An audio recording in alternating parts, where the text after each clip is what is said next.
પાટનગર network news અસલ ગુજરાતી મિજાજ। નમસ્કાર, આપ જોઈ રહ્યા છો પાટનગર નેટવર્ક ન્યૂઝ અને હું છું આપની સાથે રેડા। બુલેટિનની શરૂઆત કરીએ જૂનાગઢથી। જૂનાગઢમાં મહાનગરપાલિકાની ચૂંટણી જાહેર થતા હિતરક્ષક સમિતિએ પરોક્ષ રીતે જૂનાગઢ મહાનગરપાલિકાની ચૂંટણીમાં ઝંપલાવ્યું છે। તો આપને જણાવી દઈએ કે જયશ્રી રોડ પર ચેમ્બર ઓફ કોમર્સના હોલ ખાતે હિતરક્ષક સમિતિની બેઠક મળી હતી કે જેમાં હિતરક્ષક સમિતિ દ્વારા ઉમેદવારો માટે પ્રચાર કરશે। તો હિતરક્ષક સમિતિની મળેલી મીટિંગમાં નક્કી કરાયું છે કે જે ઉમેદવાર તેમની 4 શરતોનું પાલન કરશે તે ઉમેદવારને સમિતિ ટેકો આપશે, પછી તે કોઈ પણ પક્ષથી કેમ ન હોય। તો ઉમેદવાર પક્ષ પલટો નહીં કરે, મહાનગરપાલિકાના કોઈ પણ કોન્ટ્રાક્ટમાં ભાગીદારી નહીં કરે તેવા ઉમેદવાર માટે પ્રચાર કરશે।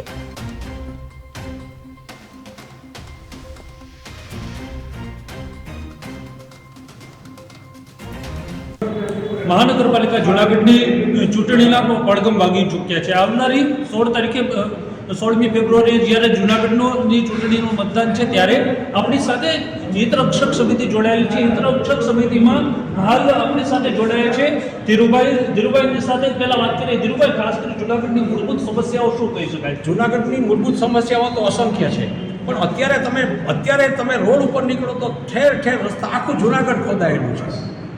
આખું જૂનાગઢ છેલ્લા 5 વર્ષથી ખોદાય છે, પાછું બને છે, ખોદાય છે, પાછું બને છે। લોકો થાકી ગયા છે।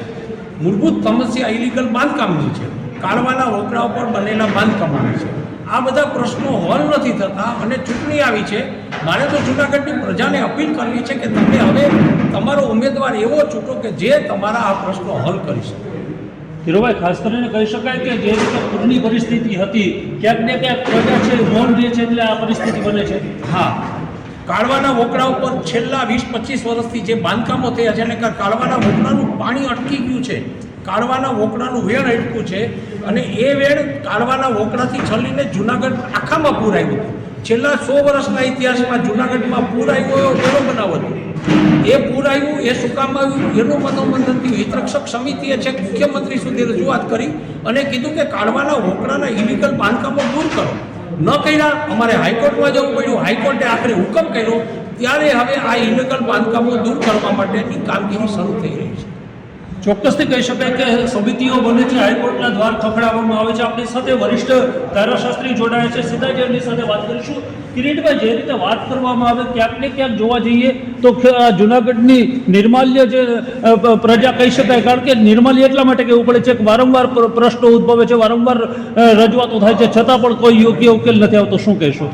જૂનાગઢ હિતરક્ષક સમિતિની રચના એટલા માટે જ કરવી પડી કે જૂનાગઢની પ્રજામાંથી કોઈ અવાજ ઉઠાવતો નથી। વાસ્તવિક રીતે જ્યારે ચૂંટાયેલો કોર્પોરેટર હોય ત્યારે કેવું છે કે મારા વોર્ડમાં આવો, તમે મારા વોર્ડની જે સમસ્યા છે એ કમિશનર સુધી લઈ જાઓ, ના આવે તો એની સામે તમે ધરણા કરો, પણ છતાં જૂનાગઢની જનતામાં આવું કોઈ કર્યું હોય એવું બનતું નથી। એટલા માટે હિતરક્ષક સમિતિની રચના કરવામાં આવી હતી કે વાસ્તવિક રીતે જે પ્રશ્નો છે, જૂનાગઢના પ્રશ્નો છે, એનો આપણે રજૂઆત યોગ્ય કમિશનર, રાજ્ય સરકાર, કલેક્ટર જ્યાં રજૂઆત કરવાની ત્યાં કરી શકાય એટલા માટે કરવામાં આવી છે। અને જૂનાગઢ વાસ્તવિક રીતે જો સારી રીતે ગ્રાન્ટનો ઉપયોગ થાય તો સુવર્ણનગરી બની શકે એવી પરિસ્થિતિ છે, કારણ કે ઇન્ટરનેશનલ ટુરિસ્ટ સેન્ટર છે। અહીંયા તો આટલા બધા ટુરિસ્ટના એટ્રેક્શન છે, છતાંય જૂનાગઢના રસ્તાઓ એટલા બધા કન્ડેમ થઈ ગયા છે કે આટલા વર્ષમાં મેં જૂનાગઢમાં જોયા છે, પણ જૂનાગઢના રસ્તા જે અત્યારે છે એવા ક્યારેય હતા નહીં। એના માટે જવાબદાર અત્યારની બોડી છે એ સિવાય કોઈ નથી, કારણ કે દરેક વખતે ખોદકામ કરવામાં જ આવે અને ખોદકામ કર્યા પછી ક્યાંય ઉપર પાછું હતું એવું કરવામાં આવતું જ નથી। એટલા માટે જૂનાગઢની પરિસ્થિતિ અતિ વિકટ બની ગઈ છે। એટલા માટે જ અમે આ વખતે હિતરક્ષક સમિતિ દ્વારા એવી અપીલ કરી છે કે નો રિપીટ થિયરી રાખો। અત્યારના કોઈ પણ કોર્પોરેટરને ટિકિટ નહીં આપો, અને ટિકિટ આપે તેને મત નહીં આપો। ટિકિટ ન આપે અને એના પત્નીને, બાળકને આપે એ પણ ન જોઈ। અમારે સ્વચ્છ ઉમેદવારો કોઈ પણ પાર્ટીના હોય, હિતરક્ષક સમિતિના પાર્ટી અને નિસ્વતંત્ર નથી। જૂનાગઢનું હિત જેમના એ હોય એવી કોઈ પણ અપક્ષ ઉમેદવાર હોય કે આપનો ઉમેદવાર હોય કે ભારતીય જનતા પાર્ટી કે કોંગ્રેસ, એને અમે ટેકો આપશું અને જાહેરમાં ટેકો આપશું। ચોક્કસથી કહી શકાય કે કોઈ પણ પક્ષના ઉમેદવારો હશે, પરંતુ સ્વચ્છ પ્રતિનિધિત્વ ધરાવતા હશે એને હિતરક્ષક સમિતિ છે તે ટેકો આપશે। આપણી સાથે બીજા જાગૃત નાગરિક જોડાયેલા છે। જગતભાઈ, જૂનાગઢના રેલના અનેક પ્રશ્નો છે, ટ્રાફિકના પ્રશ્નો છે, તેને લઈ અને આપ શું કહેશો? કારણ કે વારંવાર આવી રજૂઆતો થાય છે, છતાં જૂનાગઢના જે અધિકારીઓ છે, પદાધિકારીઓ છે તે જવાબ નથી આપતા। રેલવેના પ્રશ્નની વાત કરીએ તો જૂનાગઢમાં જે પ્લાઝમા સપોર્ટ રેલ જોડાણ સમિતિ બનાવી છે, અમારી એક જ માંગ છે કે જે જૂનાગઢની વચ્ચે જીવતી અને ટ્રાફિકની સમસ્યાઓ ઉત્પન્ન કરતી જે મીટરગેજ લાઇન છે એને હવે જ્યારે બ્રોડગેજ કરવાની જ છે તો પ્લાઝમાથી સપોર્ટ જોડી દેવામાં આવે તો જૂનાગઢને 50% ટ્રાફિકમાં રાહત મળી જાય, બધા રસ્તા પૂરા થઈ જાય અને જૂનાગઢના લોકોને ટ્રાફિકમાંથી મુક્તિ મળે. પરંતુ ખબર નહીં હવે એ પ્રશ્ન ક્યાં ફસાણો છે અને સાંસદશ્રી હવે એમાં કેવું કરે છે, કારણ કે જુદા જુદા પ્લાનો આવે છે કે હવે બ્રિજ બનાવશું ને પેલું બનાવશું ને આ બનાવશું ને તેમ કરશું, પણ એના કરતાં એક જ વસ્તુ અમારી માંગ હતી કે ભાઈ પ્લાઝમાથી સાપુરા રેલ લાઇનને જોડી દેવામાં આવે તો જૂનાગઢના હિતમાં એ કામ થઈ જાય. જૂનાગઢમાં પાર્કિંગની પણ સમસ્યાઓ છે, અનેક સમસ્યાઓ જૂનાગઢ ઘેરાયેલું છે, શું કહેશો?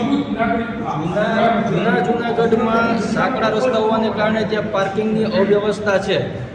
એ જાણવા છતાં પણ જે નવું જૂનાગઢ જે ડેવલપ થઈ રહ્યું છે ત્યારે ત્યાં એવા કોઈ પણ પ્રકારના આયોજન નથી થતા કે ભાઈ જૂનાગઢમાં જે સમસ્યાઓ નડે છે એને લીધે આપણે બાંધકામ એ રીતના કરાવવા જોઈએ કે જ્યાં પાર્કિંગની સમસ્યાનો રહે, પાર્કિંગની જગ્યા રહે, ગવર્મેન્ટ પાર્કિંગ ઉપલબ્ધ થાય એ રીતના એ લોકો કરવું જોઈએ. પણ તંત્ર એ બાબતમાં પણ એવું કર્યું છે. નવા જૂનાગઢમાં પણ તમે જાઓ તો ત્યાં પણ અત્યારે પાર્કિંગની સમસ્યા છે. જે રાજકોટમાં જે રાજકોટમાં સમજ્યા કે ભાઈ સાંકડા રસ્તા હોય ને સાંકડી બંધ હોય તો પાર્કિંગની સમસ્યા, પણ નવા રાજકોટને વ્યવસ્થિત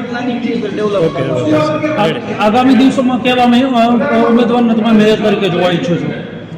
સ્વચ્છ પ્રતિભાવાળો ઉમેદવાર આવે એને અમે મેયર તરીકે જોવા ઈચ્છીએ છીએ. ચોક્કસથી કહી શકાય કે સ્વચ્છ પ્રતિભા ધરાવનાર ઉમેદવારને આવતા દિવસોની અંદર જૂનાગઢની પ્રજા છે તે મેયર તરીકે જોવા ઈચ્છી રહી છે. ત્યારે આવનારી 16 ફેબ્રુઆરીએ જ્યારે મતદાન થશે ત્યારે કેવું પરિણામ આવશે 20 ફેબ્રુઆરી આપણે સૌ જોઈશું. આવી જોશી, પાટનગર નેટવર્ક, જૂનાગઢ.